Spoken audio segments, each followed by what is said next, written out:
Welcome to 15 Minutes of Consulting Best Practices. My name is Maria Isabel Rios and I'm joined by David A. Fields. Hello, David. Hello, Marisabel. It's always good to see you. Happy Monday.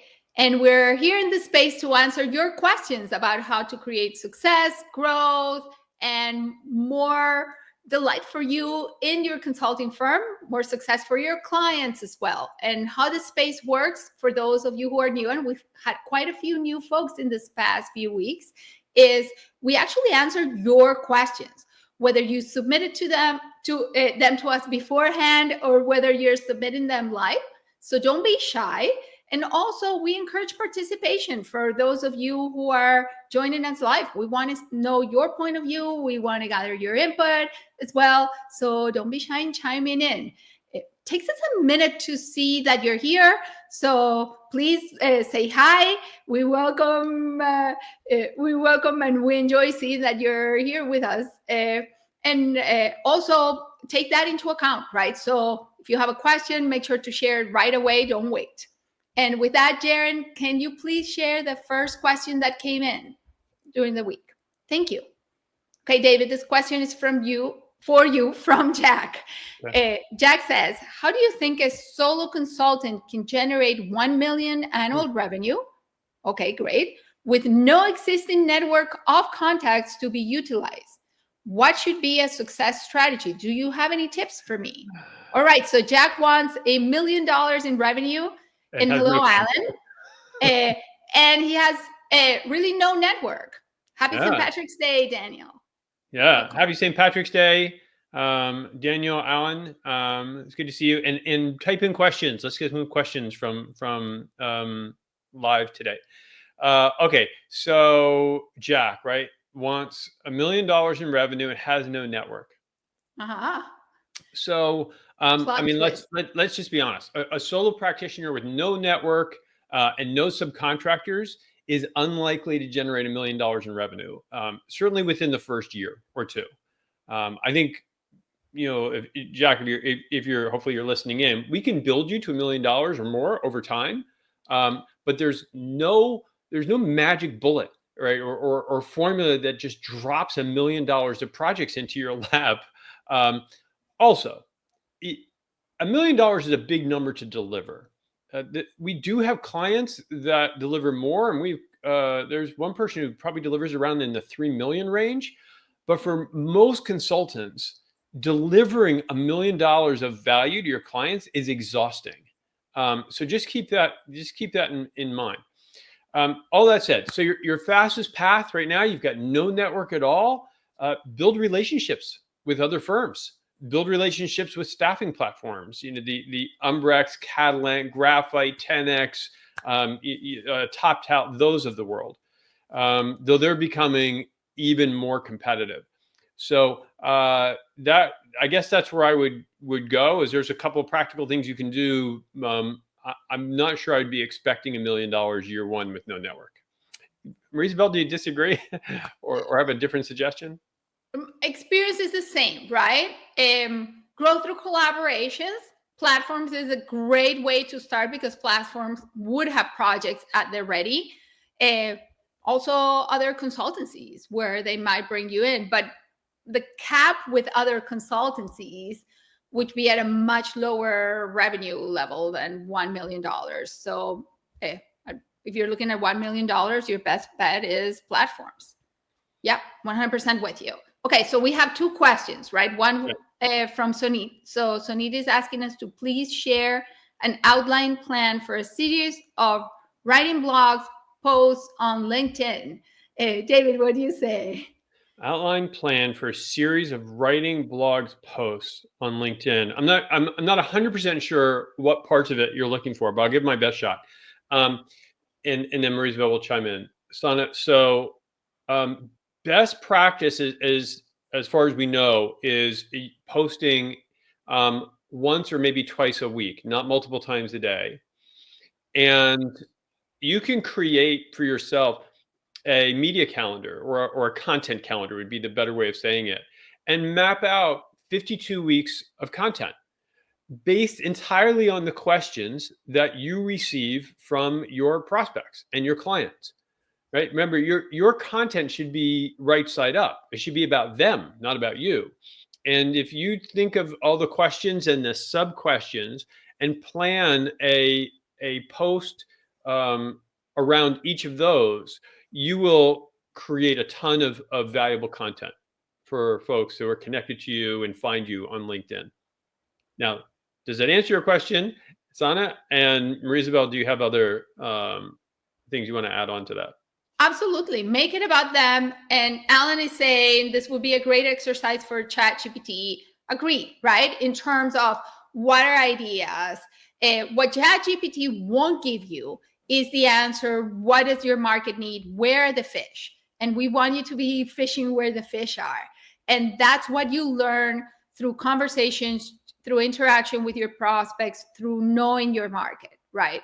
What are the problems they care about? What's urgent to them? What are their needs? That's your starting point. 100% agreed with you, David, on that. Excellent. Let's look at Alan's question. So I'll read it to you. You have to answer. All right. I like your ABC 1, 2, 3 algorithm, right, for segmenting your network. Do you know if there is any software that would track progress at maturing one's network?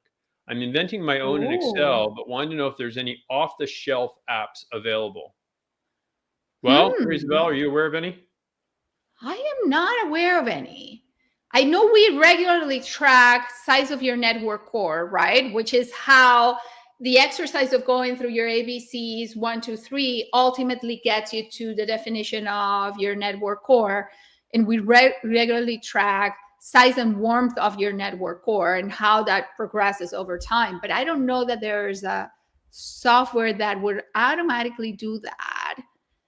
I can think of ways you can formulaically do that in Excel relatively quickly. But Marie-Isabel, the part of it, I don't know if it's parts of it are not automatable, because the strength of your relationship is not something that comes out of an automation, right? Once you've had a conversation with someone or you've reached out to someone a couple of times or 3 times or whatever, and they get back or don't get back, that's a discussion between you and your assistant who's managing your CRM, for you to say, you know what, I think we should downgrade this person from an A relationship to a B relationship, or I think we should upgrade them from a B to an A, right? That can't be done on an automated basis, or put them as mark them as 2099, which is our code for they're no longer part of your network core, because the next time you're going to reach out is in 2099 if you're still standing.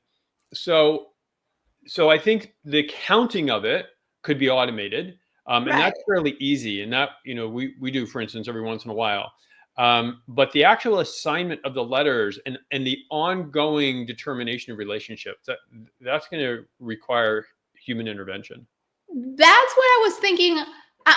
Alan's question was coming from, and can I create like some automated dashboarding from it? Not the qualification of folks, but the reporting on it, so that you can take automated temperature checks. I am assuming from any CRM software, you can extract a report and then run it through an Excel and then get enough metrics relatively quickly, Alan, so that you can say, okay, has my network my network increase in size and increase in warmth or maturity, to leverage the word you're using or not. It's a great exercise to be doing, because you do want your network to grow over time, and to grow in quality and to grow in warmth over time. So Alan, does that help or not? You can let us know, and also answer or ask a follow-up question, and we'll get to the second question from Sonnet. Marie-Isabel, you want to read it or you want me to read it? Go ahead. Okay. I'm meeting a client team for the first time, which is for an introductory meeting. How do I address any concern they may have about considering me for work, given that I am a 1-month-old firm? Oh, yeah. That's a good one. Do you want to go for that, Marie-Isabel, or you want me to give it a shot? Go ahead. So first of all, don't borrow trouble. Meaning, don't raise the concern unless they raise it. Do they know you're a 1-month-old firm? If they do, they might bring it up. If not, they probably won't bring it up, and you don't need to bring it up either. Don't borrow trouble. If they know you're new, They, what are they? I mean, what are they going to ask? I guess whatever they bring up, your first response is to say, okay, yeah, can you tell me a little bit more the concern behind that question? You always ask for the question behind it. Their concern may be, well, I don't want to be your guinea pig if you don't really know what you're doing. Okay, that's legit. Let's sort out how I can make sure you don't feel like a guinea pig. And here's some things to put your mind at ease. So you can address that, be either through past experience, by other people you have on the team, or whatever. Your first recourse is to make sure you understand what their real concern is. And even before that, make sure they have the concern before you address it. Right. Marisabel, anything else? Is there a concern, yes or no? So you're not reflecting your own insecurities out, you're not putting your own insecurities out in the world. If they actually have a concern, then be transparent with, right? Don't try to sugarcoat or exaggerate your experience. That never works and actually makes you lose credibility. And we know consulting is sold on trust. So you don't want to say anything that will undermine that trust. You're much better off saying, yes, look, yes, my firm is a month old. Here's where my experience is relevant to your concerns, than making up experience you don't have or trying to construe your firm as something that it's not. So absolutely, be transparent. That's great. Okay. You guys like the 2099 label? Yeah, we like that too. Hey, Frank, we're looking forward to seeing you at the end of the month, Solo Practice Accelerator. How do you see Gen AI impacting consulting over the next 2 years? Oh, yeah, because we're the people have the answer to that nobody knows the answer. Okay, specifically, Gen AI can consolidate insights, publish articles, research data much faster than humans. Value of consultants' historical experience, accumulated knowledge likely will not be as differentiated in the future as it was in the past. Are you hearing that clients are leveraging consultants less? No. So we had, there were 25 consulting firm leaders down in Florida in 2 different groups. And we discussed this specifically to see like what is happening. How are consultants coexisting with it and leveraging it to provide value? Do you want me to go on that? Because I was in part of that meeting. Go ahead. Okay. Share your experience, and then I'll augment it with what we hear from clients. So first of all, generative AI, MLM, ChatGPT, all of these things are acting a little bit like RPA was at one point, which was like, oh my God, this is going to be the answer. It's going to change everything. And then it turned out not to be. We're seeing a lot of that. It has a role to play. I thought it was going to eliminate the need for analysts, and it's not, because the data that it comes back with all still needs to be checked. It needs to be validated. And what happens is AI is becoming a really good extra member of the team, and it is enabling additional thinking, better thinking, additional value. It is not replacing the team for the most part. So far, we have not seen clients that would pay you for $100,000 project use ChatGPT instead. They might use ChatGPT instead of reading a few articles of yours or a 1-hour consultation, but it's not replacing a for real consulting project. Not that we've seen yet. We, like most firms, are very interested in applying AI, and everybody is still learning how to do it in a way that creates substantial value. There's some examples, but we don't have time to go deep into it yet. Marisabel, anything else you want to add on that? We're almost. Yeah, I think enhancing, accelerating, leapfrogging some analysis, testing general hypotheses at a first pass, all elements where we've seen generative AI being leveraged very, very heavily. However, it still requires very much of a human quality check and a human control and a human problem solving input. Yep. Today. That is exactly right. All right. Looks like there are a couple more questions. So come back with them next week, because amazingly enough, we are down at the bottom of the hour again. And there's something Marie-Isabel and I realized, which is that many of you who come here haven't actually read the Irresistible Consultant's Guide to Winning Clients. So Jaren, will you replace me with a picture of the book and the QR code? This is worth you taking a look at. If you don't have this already, just scan the QR code or go to guidetowinningclients.com and you can grab a copy, and that will be super helpful. So that's that. Also, make sure that you don't miss us on Mondays by adding Monday Live. Thank you, Jaren.